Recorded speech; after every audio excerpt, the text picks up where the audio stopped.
it's not just steroids that famous people do. It's not murder. There's definitely murder, like John Wayne Gacy. John Wayne Gacy was a paragon in his community. Pogo the Clown was loved throughout his community. Everyone wanted to hire John Wayne Gacy as Pogo the Clown, which, if you don't know who John Wayne Gacy is, I can actually kind of understand that. John Wayne Gacy has been swept under the rug, especially in Indiana and Illinois. That's primarily where he was around. So There's not a whole lot of people out there that study serial killers, though. So, I do. understandable if you don't know this one.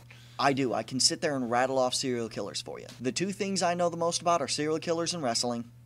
So, but John Wayne Gacy sexually assaulted, molested, raped, and murdered at least 34 teenagers aged anywhere from 13 to 17. The oldest victim of his was 17 years old.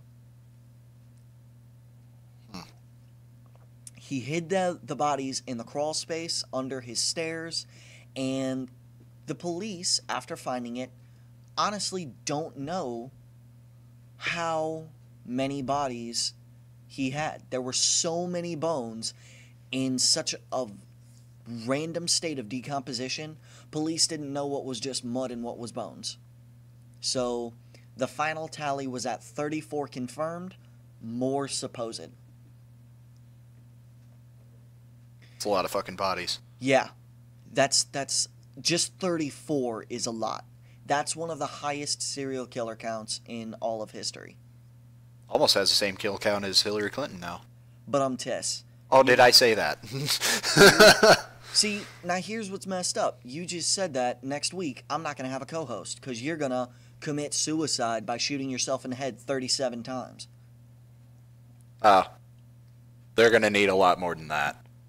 Yeah, your beard is just going to catch them all. Yep. But some people reach that elevated status of hero simply because of what they've done. Jack the Ripper is probably the most famous case of this. Jack the Ripper has a band based around him. I only know of one, but he has a band based around him. The band Whitechapel. I'm not a fan. I don't personally go much for Whitechapel. I don't like the way Wait, seriously, Whitechapel is based around Jack the Ripper? Yes, Whitechapel is actually where Jack the Ripper committed his crimes. That's where they got the name from. And then if you listen to a lot of their songs, it's about murder, and it goes into detail about his crimes. What's kind of funny, though, is they ignore the first 3 crimes, and they only focus on Mary Kelly. Because Mary Kelly was the most violent and bloody one. Learn something new every day. You heard it here first, folks. Yeah, unless you already knew it. But Then shut up. Jack the Ripper was elevated to that status of kind of cult icon because what he did was so strange and he was never caught. Saucy Jack, Jack the Red, Jack the Ripper, whatever you want to call him, was never caught. A lot of people were put forward. My money goes on Walter Sickert. I'm sorry, the dude's got so much evidence stacked against him. He literally painted a picture of his bedroom, and it was titled Jack the Ripper's bedroom. Like, that's just him short of walking up to the place and going, hey, I did it.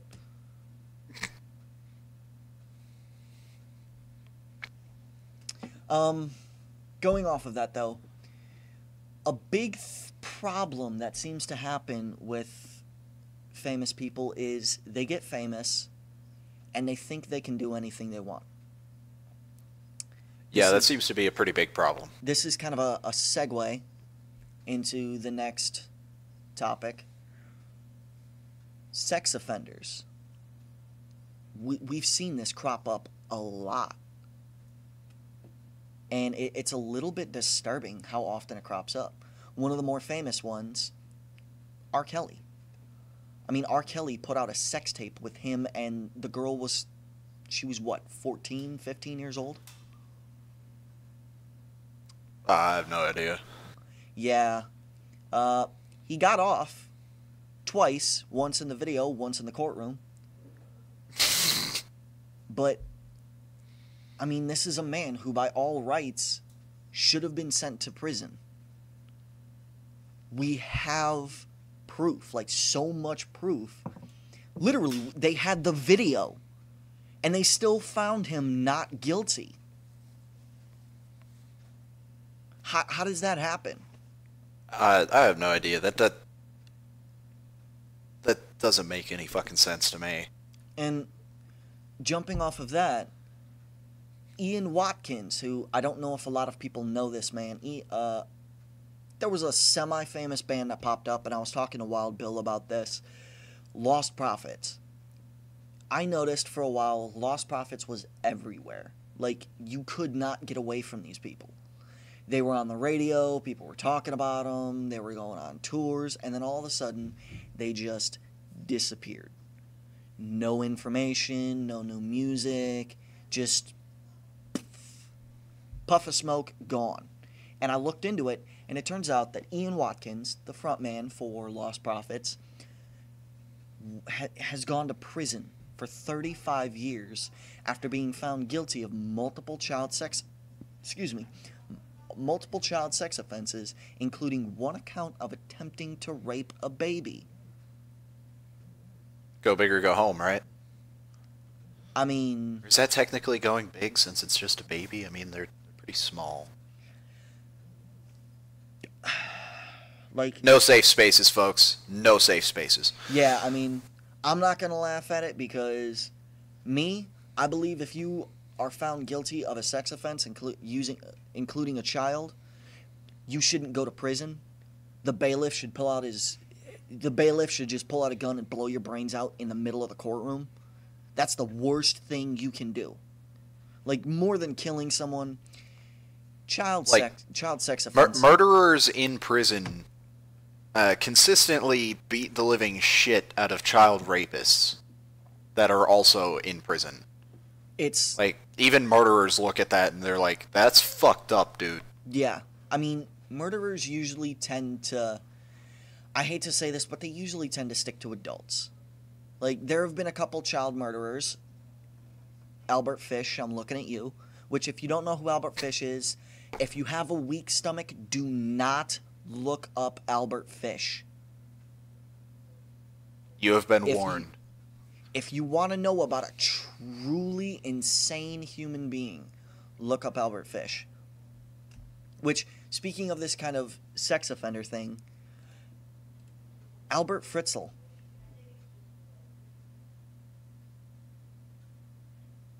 Albert Fritzl. Yeah, that tells me everything I need to know. What I want you to do, Bill, right now, on your computer, look up Albert Fritzl. Fritzl. Alrighty. I'm going to keep talking while you look that up, and then when you come in with your newfound knowledge of Albert Fritzl, we're going to know.